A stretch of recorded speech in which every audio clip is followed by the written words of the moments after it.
ان کے لب رنگی کی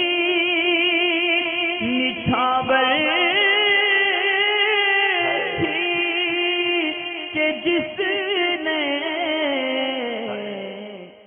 پاکی اور ناپاکی کے خواتین کے یہ کچھ ایسے سوال ہیں جو بار بار درپیش آتے ہیں، کبھی کمنٹس میں کبھی میل میں ان کو مجموعی طور سے جو ہے ان کا جواب دے دیتا ہوں کہ پاکی ناپاکی کے بارے میں یہ اکثر سوالات پوچھے جاتے ہیں۔ سب سے پہلے پوچھا جاتا ہے کہ کیا ناپاکی کی حالت میں درود شریف یا کلمہ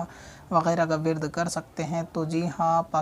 ناپاکی کی حالت میں یعنی حالت حیض میں کسی بھی خاتون کو کلمہ شریف پڑھنے کی اجازت ہے۔ اسی طرح اگر وہ چلتے پھرتے درود پاک کا ورد کرنا چاہیں تو ناپاکی کی حالت میں یہ بھی کر سکتی ہیں، اس کی بھی اجازت ہے۔ ٹھیک اسی طرح یہ کہ ناپاکی کی حالت میں عورت تسبیح چھو سکتی ہے یا جائے نماز وغیرہ جس پہ نماز پڑھتے ہیں وہ کپڑا ہاتھ لگا سکتی ہے اس کو یا نہیں لگا سکتی۔ تو ناپاکی کی حالت میں یعنی جب عورت حیض سے ہو یا اس پہ غسل واجب ہو تو ایسی صورت میں وہ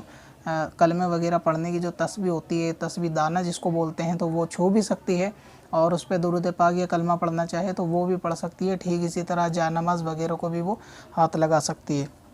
دینی کتابیں کے چھونے کے بارے میں کہ دین کی جو کتابیں ہوتی ہیں، رسالے وغیرہ پنصورہ، اس کو چھونے کے بارے میں اسلامی بہنوں کے سوالات آتے ہیں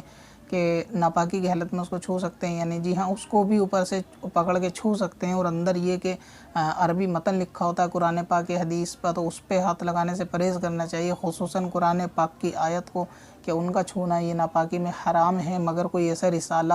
یا ایسی کتاب کہ اس کو اگر اوپر سے پکڑ کے کہیں رکھنا ہو یا اٹھا کے کسی کو دینا ہو تو ناپاکی کی حالت میں دین کی وہ کتابیں بھی چھوئی جا سکتی ہیں اور پکڑی جا سکتی ہیں۔ ٹھیک اسی طریقے سے نیاز کے کھانے بنانے کے بارے میں بھی ہے کہ کیا عورت ناپاکی کی حالت میں بڑے پیر صاحب کی نیاز کے کھانے کا انتظام کر سکتی ہے، یعنی 11ویں کے وقت میں اگر وہ حیض سے ہو اور گھر میں نیاز کا پروگرام ہو تو کیا وہ اپنے ہاتھ سے کھانا بنا سکتی ہے؟ تو ہاں، فاتحہ وغیرہ کا کھانا 11ویں کا ہو، 12ویں کا یا 6ٹھی کا یا اپنے کسی مرحوم کی ایصال ثواب کی فاتحہ، تو ایسی صورت میں ناپاک عورت بھی کھانا جو ہے وہ بنا سکتی ہے، اس میں کسی قسم کا کوئی حرج نہیں ہے۔ یعنی ناپاکی کی حالت میں نیاز فاتحہ کا کھانا بھی بنا سکتی ہے اور عام کھانا بھی عورت بنا سکتی ہے۔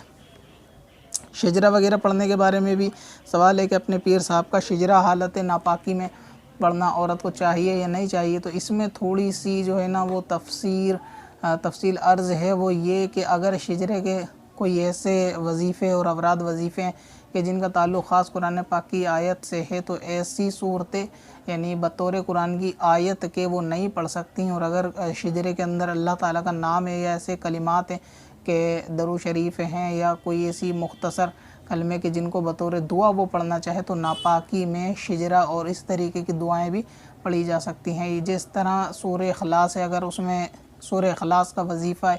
شجرے کے اندر تو سورہ اخلاص کے اندر پہلا لفظ قل کو چھوڑ کے هو اللہ احد کو یہ دعا کی نیت سے پڑھ سکتے ہیں۔ اسی طرح سورہ فاتحہ بھی اگر اسلامی بہنیں حالت ناپاکی میں پڑھنا چاہیں تو ان کو سورہ فاتحہ دعا کی نیت سے پڑھنے کی اجازت ہے، مگر یہ کہ قرآن کی نیت سے کوئی بھی لفظ ناپاکی کی حالت میں نہیں پڑھا جائے گا۔ باقی درود، کلمہ یا بسم اللہ شریف جو دعا کے طور پہ پڑھی جاتی ہیں تو وہ سب صورتیں دعا کے طور پہ اسلامی بہنیں ناپاکی کی حالت میں پڑھ سکتی ہیں۔ پتھر میں حسن لالے پرنوار